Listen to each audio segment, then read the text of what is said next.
Hello everyone and welcome back to more The Legend of Zelda: A Link Between Worlds. Today we're going to be heading off to the Eastern Palace to find Osifala. Also, I listened to the way I pronounce Osifala and I realized I was way off. I put a huge emphasis on the F and said Ophalas. I don't know. I said it like I was trying to say the word fuck. Let's just move on. Alright, so what we're going to be doing first off is we are going to go play a game called Cucco Rush. And oh my god, I've had failed recordings several times going to like 10-15 minutes because RNG just hates me in this game right now. I don't know why, so just be prepared for this minigame. So I will let her explain. This is the Cucco Ranch. We're gonna play our cutesy little Cuccos. I hate these things. Yes, let's play right away.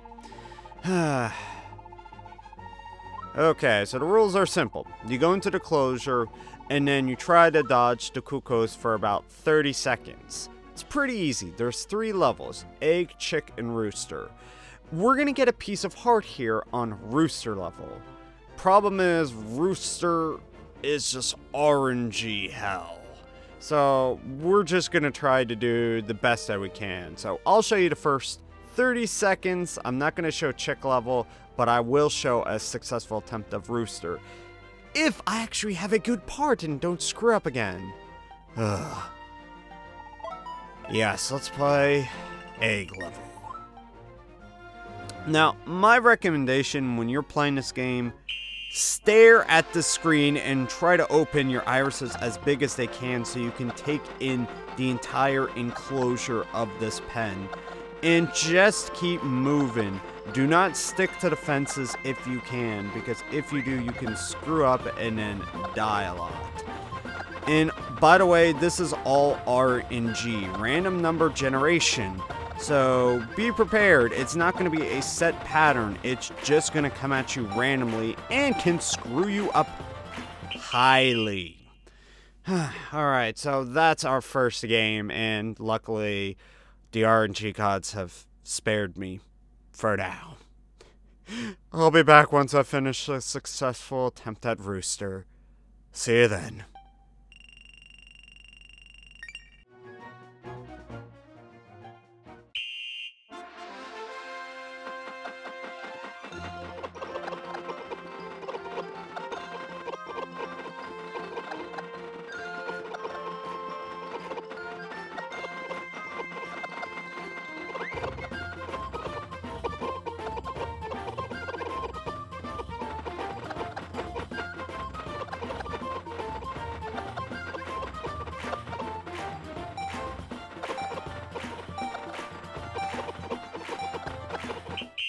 Oh my god, that was my first attempt.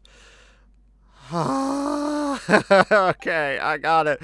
First try.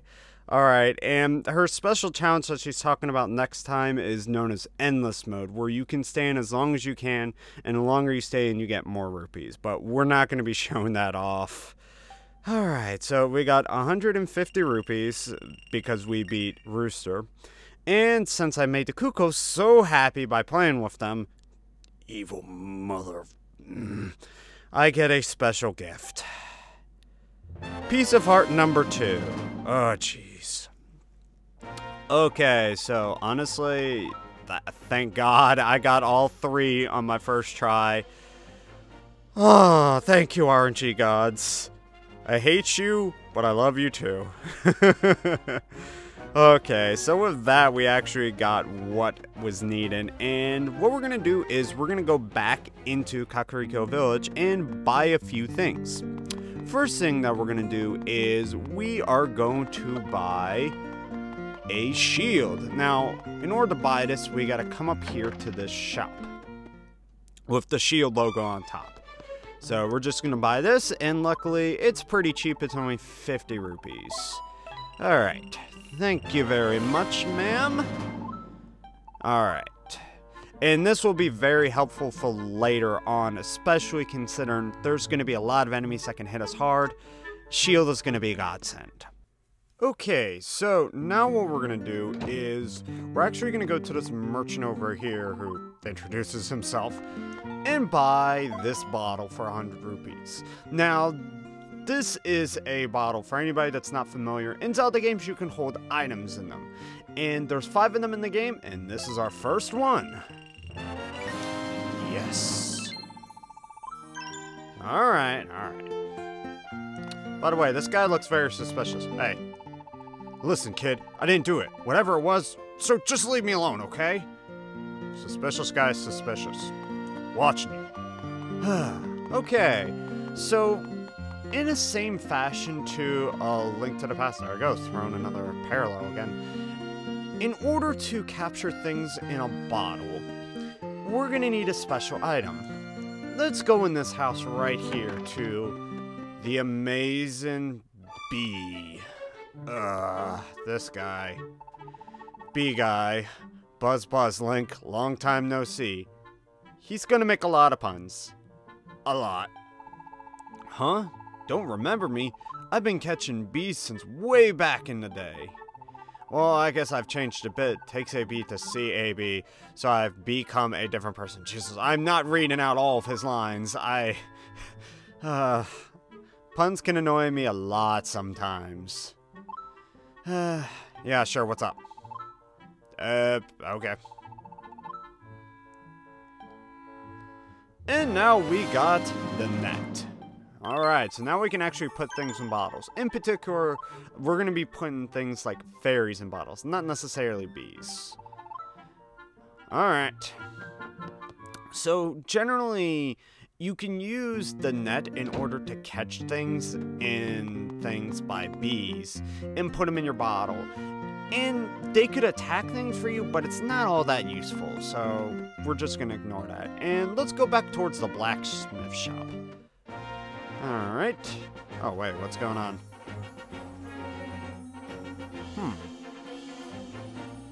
Okay, that was a witch on a broomstick. Kind of looked like Maple from the Oracle games. I don't know, maybe it's just me. Hello. No. Alright, sure thing. Alright, so now let's head off to the Eastern Palace. I gotta say, I was about to take the wrong turn right there. Gotta pay attention. I gotta say that, like, this part of the game right now is linear. That's kind of boring, but what I do like is later on that the game is actually going to become very unlinear, and you'll see what I mean by that. But for right now, we have to go on a linear straight path to establish story and stuff like that. And watch out for the Octoroks. Yeah, these guys like to spit rocks at us. Ugh. Wait, what the heck? Oh, great. So, we can't get in? Can we hit him? No. Alright, what's the sign say? Hey, are you an adventuring type? Then I've got items for you. Visit me south of the castle Ravio. Well, I think we should go visit Ravio in our house, shall we? We shall, let's go. Hey, Ravio. Welcome home, Mr. Hero. You said it was alright to stay here, so I made myself that... What happened? Hey, I saw your sign over at the Eastern Palace. What's that? Saw my sign at the Eastern Palace, did you? I was going to open a store near the palace, but when I saw all the monsters, I hightailed it out of there. Way too many monsters around there for my liking, you get me? But I seem to recall some stone pedestals near my sign. Did you see a symbol on them? Yeah. Oh, you did? Well, do you remember what the symbol was? Looked like a bow and arrow. That's right, it was a bow and arrow. Remind you of anything? Like maybe this? You rented the bow. Yes, so this is a rented item. I'll explain more about this. Normally I charge you a rental fee, but I'll lend it to you for free. This time anyway. But I'll be taking that back if anything happens to you out there. So yes, so what we have here is rental items. This is a rented bow. This is a new concept in this game. We'll go into a little bit more details, but essentially is, if you have this icon of Ravio's hat on your item, if you die in field, Ravio will actually take the item back and you have to come back and get it. But more on that a little bit later. Let's head back to the Eastern Palace.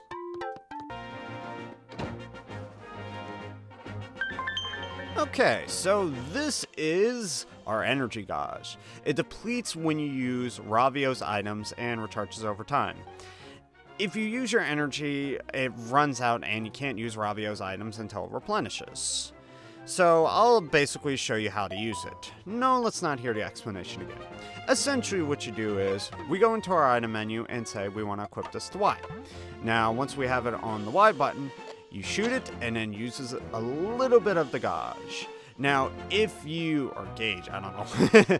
If you shoot it a bunch of times, it basically runs out, and you have to wait until it starts recharging again in order to use that item. And it's a good concept. I really like this idea. Basically, it gives you infinite ammunition, and you don't have to worry about stockpiling items and stuff like arrows. But it's kind of bad because it can go out pretty fast if you're not paying attention to it. So be very wary of how often you use it. You can't really spam it like items in other games because you do not have a set limit. You only have which based on the gauge. So why don't we go back to that gate and let's try and open it up now, shall we? Okay, now we're back and let's try and use these. So we've got to come up to this top pillar and then shoot both the pillars. And there we go. Alright, so now we can finally progress with the plot. Sometimes stuff like this happens a lot.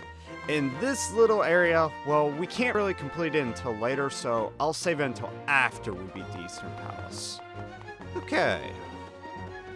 Let's jump down. Luckily, there isn't too many enemies to get in your way. Like, the only enemy right here is your Armos. And Armos are living statues that come to life when you get close to them. Other than that, they're pretty simple and easy to take care of. Oh. Osafala. Now you're here. Okay. You, stop where you are. What are you doing here at the Eastern Palace? Oh, my apology. I thought you were someone I was looking for. Aren't you Link? You're the blacksmith's apprentice, right? But what brings you all the way to the Eastern Palace? Your master told me to get you back. You're in danger. Vile deeds at the sanctuary? My master sent you to fetch me back to safety.